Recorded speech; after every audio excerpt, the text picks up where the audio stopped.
मानिसहरू कति यस्ता हुन्छन् कि समस्याको जन्जालमा फसिन्छ कि भन्ने सम्भावित कारणले कतिपय राम्रा अवसरहरू प्राप्त हुँदा पनि त्यसलाई अजमाउनपट्टि नलागी त्यसबाट भाग्ने प्रवृत्तिले ग्रस्त हुन्छन्, जसको कारण उनीहरूका लागि मानव अवसरहरू फेरि कहिले पनि आउँदैनन् कि जस्तो भइदिएको हुन्छ।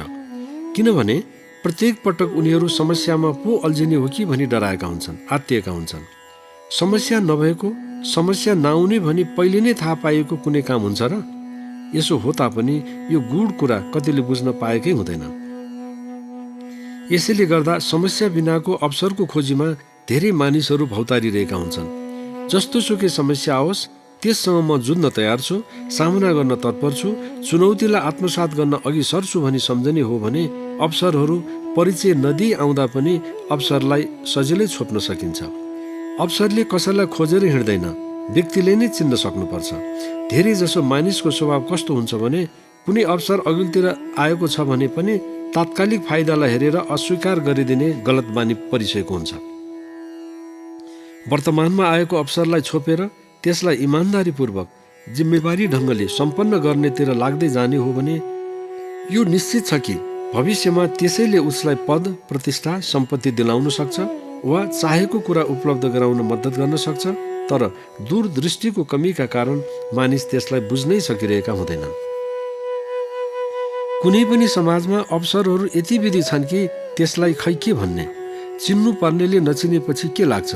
हिजो आज कतिपय अविकसित एवं अल्प विकसित मुलुकहरूबाट कामको खोजीको सिलसिलामा 7 समुद्र पारीका देशहरूमा आफ्नो भएको घरबार, परिवार, कुलकुटुम्ब, समाज एवं देशैलाई छाडेर अनेक किसिमको दुःख कष्ट झेल्दै कमाउने नाउँमा ज्यानै फालेर हिँडेको अवस्था के त्यही अवसरलाई चिन्न नसकेर आएको होइन?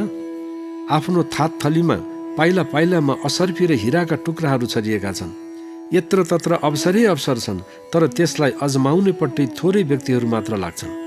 अरू त अवसरको खोजीमा भौतारिँदै आधा जीवन या पुरै जीवन समाप्त गर्न पुग्छन्।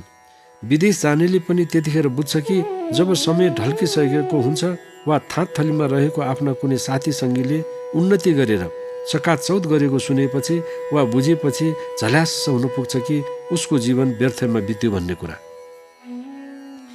ईश्वरले भन्नुहोस् कि प्रकृतिले, जेसुकै भन्नुहोस्, मानिस अति भाग्य मानिन्छ कि पृथ्वीमा जताततै रत्नका खानी, खनिजका खानी, इन्धनको खानी, पानीको स्रोत र अन्यान्य कैयन किसिमका कीमती र अमूल्य भण्डारले भरिदिनु भएको छ। तिनको प्रयोग मानिस बाहेक अरूले गर्न सक्ने अवस्थै छैन। त्यसको लागि चाहिने ज्ञान, परख शक्ति र उपयोग मानिसले मात्र गर्न सक्छ। यति हुँदा पनि मानिस ईश्वरलाई गाली गर्न, आफ्नो भाग्यलाई दुत्कार्न पछि पर्दैन। कस्तो विडम्बना! किस्मतलाई विश्वासै नगर्ने नराम्रो बानीले मानिसलाई यसरी गाँजेको छ कि खै के भन्ने। यथार्थ सत्यलाई पनि ऊ दुत्कारिरहेको हुन्छ। अल्छी र नकारात्मक सोचाइ भएको व्यक्तिले जताततै समस्याको खातै खात मात्र देख्छ, जबकि पौरखी र सकारात्मक सोचाइ भएको व्यक्तिले समस्याभित्र पनि समाधानको सूत्र फेला पार्छ। समस्यासँग डराउनु पर्ने कुनै कारणै छैन, किनभने हरेक समस्याको गहिराइमा समाधान हुन्छ। यसो भनेर जे पायो त्यही गरेर हिँड्न वा जे पायो त्यही गर्न छुट रहेछ भन्ने सम्झनु चाहिँ ठुलो गल्ती हुनेछ। समस्याभित्रको समाधानलाई पहिल्याउन नसक्दा मानिस अनेक थरी सङ्कटमा फस्नु पुग्छ। आफूले समाधान दिन सक्ने कुरालाई आफैमाथि विश्वास नभएर ऊ पराईको खोजीमा हुन्छ। यसलाई विडम्बना नभनेर के भन्ने? यो व्यक्ति, सङ्घ संस्था, राजनीतिक पार्टी, राष्ट्रबीच सर्वत्र व्यापक छ भनिदिए हुन्छ। संसारमा व्यक्ति बीच, सङ्घ संस्था बीच, पार्टी बीच, राष्ट्र बीच अनेकौँ पेचिला देखिने समस्या हुन सक्छन्। यस्तो हिजो पनि थियो, आज पनि छ र भोलि पनि रहनेछ, त्यसमा कति शङ्का छैन।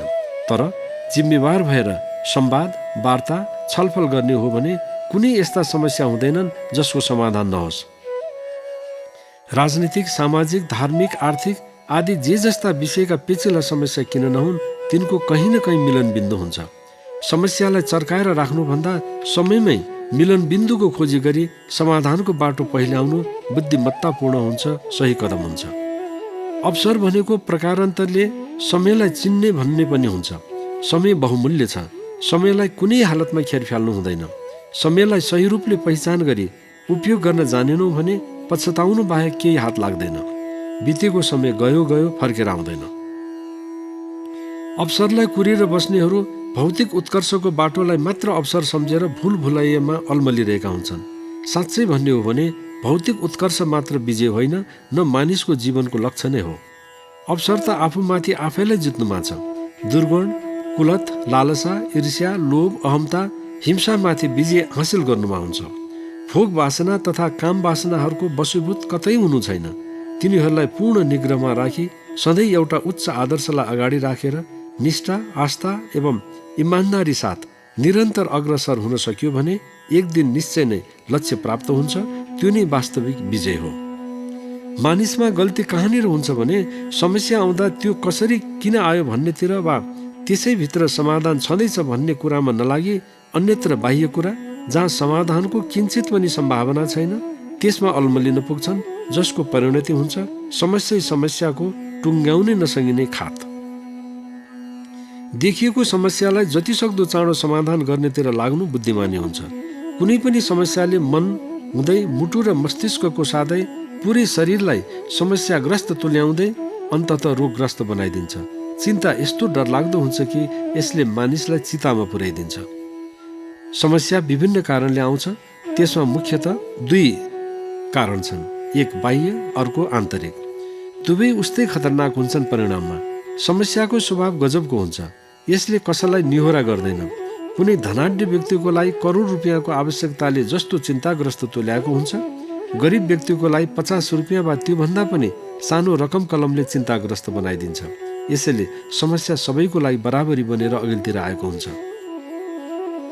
ज्यादातर समस्यालाई मानिस आफैले बनाएको हुन्छ, जन्माएको हुन्छ, त्यसमा पाइन लगाएको हुन्छ लोभ र स्वार्थको। बस अनि के चाहियो? एकैछिनमा तिल पहाड बनेर सामु आउन बेर छैन। हरेक समस्याको पछाडि यही लोभ र स्वार्थले आफ्नो काम गरिरहेको हुन्छ। त्यसमा पछि गएर त के थपिन्छन् के तिनको के साधे। त्यसैमा जोडिन आइपुग्छ लालच, ईर्ष्या, स्वार्थ, मोह आदि आदि। एक व्यक्ति वा एक दल वा एक देशको स्वार्थले कैयौँलाई दुःख कष्ट पुर्याइरहेको हुन्छ। तैपनि त्यसलाई सही रहनु परेको विडम्बनापूर्ण अवस्थाको चुरीफुरी तपाईँ सर्वत्र देख्नुहुन्न। यी दुई जुम्ल्या स्वार्थ र लोभलाई त्यागिदिने हो भने संसारमा समस्या 3/4 नै घटेर जानेछ। त्यसलाई अरूले भन्दा पनि तपाईँ आफैले व्यवहारमा उतार गरेर हेर्नुहोस्। त्यसको परिणाम कुर्न धेरै महिना, वर्ष कुर्नु नै पर्दैन, तत्काल भेट्टाइनेछ। ती दुईलाई छोडिदिएको घडीमै अपार आनन्दको अनुभूति पाउन थालिहालिन्छ। विवाद सौहार्दमा परिवर्तन हुन्छ, समस्या समाधानमा रूपान्तरित हुन पुग्छ, अशान्ति शान्तिमा बदलिन्छ, दुःख कष्ट सुखमा परिवर्तन हुन समय लाग्दैन।